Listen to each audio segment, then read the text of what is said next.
this gets into a big mush. So let's just clarify.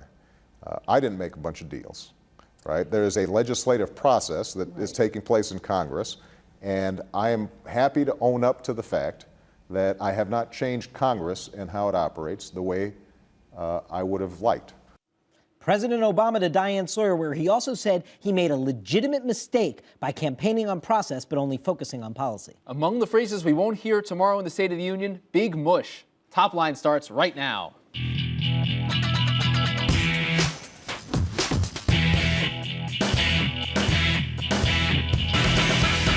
Hello and welcome to ABCNews.com's Top Line. I'm David Chalian. And I'm Rick Klein. Each weekday we're bringing you the very latest political headlines, reporting, insight, analysis, everything you need and want to know about politics. And follow along all day long via Twitter. It's twitter.com/thenote. Let us know what you think. John Favreau writing Big Mush in now just to prove you wrong, Rick Klein. Get us started. What's your top line? I'll eat my words gladly.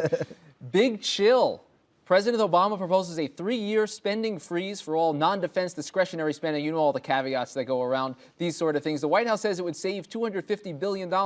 This is landing with a big thud on Capitol Hill. Democrats are very skeptical about the wisdom of this in the middle of a recession. Republicans say, first of all, this is a broken campaign promise, and second of all, it doesn't really do anything to address the deficit. The White House is going to have a major sales job on its hand if it's going to present this as an answer to all the concern out there about deficits. Never mind that brutal video from 2008 campaign where he was opposed to an across-the-board budget freeze the way John McCain was proposing.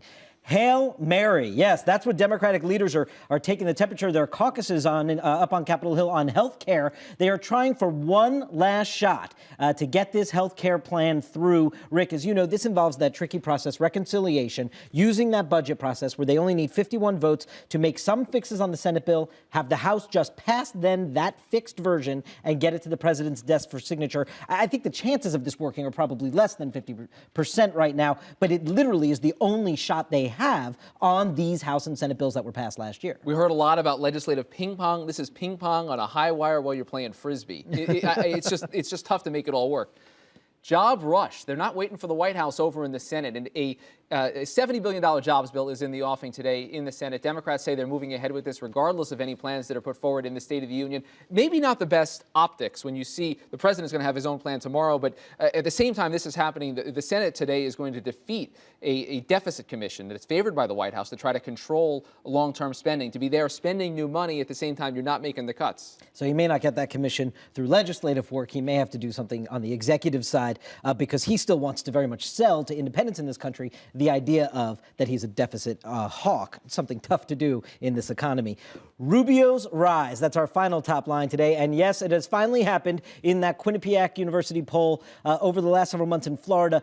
It is now Marco Rubio's race to lose. He has pulled ahead of Charlie Crist, the governor of Florida, running for the Senate, the Republican nomination down there in Florida. And the trend lines have been a disaster for Crist all year on this. You just saw this happening, and there was no doubt they were going to crisscross. But now Crist is the full-on underdog in this race. Remarkably so. The way this has happened, the popular governor down there just getting hammered by this. And it just highlights again, for all we've talked about Democratic chaos and infighting over the last couple of weeks, Republicans have a major problem on their hands too. We'll see if the photo op that potentially may take place on Thursday with Crist standing next to Obama and Biden, where they're going to be sort of selling the State of the Union message, if that really will work to his favor in a Republican nomination fight. We are joined by the president of SEIU, Andy Stern. Thank you for being here, sir. Appreciate it. Let's begin with your health care and where we are post Massachusetts and the Democrats losing their supermajority. You referred to some Democratic or independent members of the Senate today as terrorists in your speech to CAP.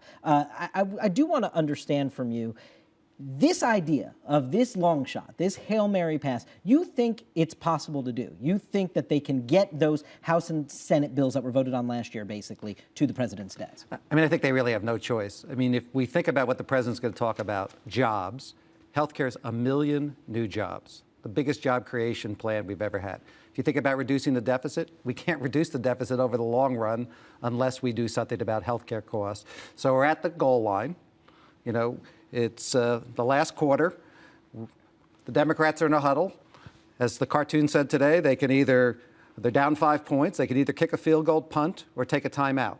None of them work. The only thing works is to get the team and push through and get to the other side. And when we do, America is going to be a much better place in terms of people having health care and security that they're really looking for besides jobs and deficit reduction. And if they don't cross that goal line, what does it mean for your membership, for a lot of the Obama supporters who've been out there trying to work hard for this over the past year? Well, I mean, I think for the country, this is a huge problem. I mean, there is no way, as we've said for over a year now, to cut the growth in the deficit unless we do something about health care. You know, every day people lose their health care, people lose their ranches, their houses, and some people die simply because they don't have health care. And so America has a big problem, and it will be failed to be conquered, and that's just huge. You've talked about it as a motivation problem as well for the Democratic base. What will it mean? I mean, will people not work for President Obama in the midterms? I mean, I think voters are really smart, and they make up their own minds. You can say that there's machines and unions and the Obama voters. People are smart. They vote about issues. And so for our members, they're going to look at where do we stand, you know, as we approach the 2010 elections. And I think the issue that the House and the Senate need to understand is governors actually do things. They deal with schools and roads and fire and police, and they're wondering, what does the House and the Senate do? And so when we saw in '94, we failed to pass health care, we passed a disastrous trade bill in terms of NAFTA, and people stayed home. They stayed home in Virginia, they stayed home in New Jersey, and they stayed home in Massachusetts.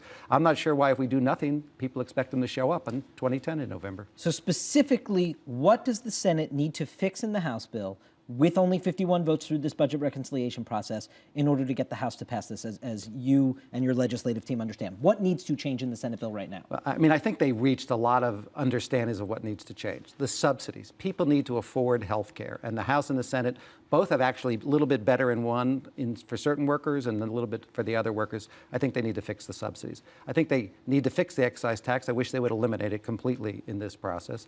And I think they need to deal with some of the prevention and other issues that different between the House and the Senate and the Commission, but I think they're all minor. I think the basic thing is people need to afford health care, and we really have to rethink whether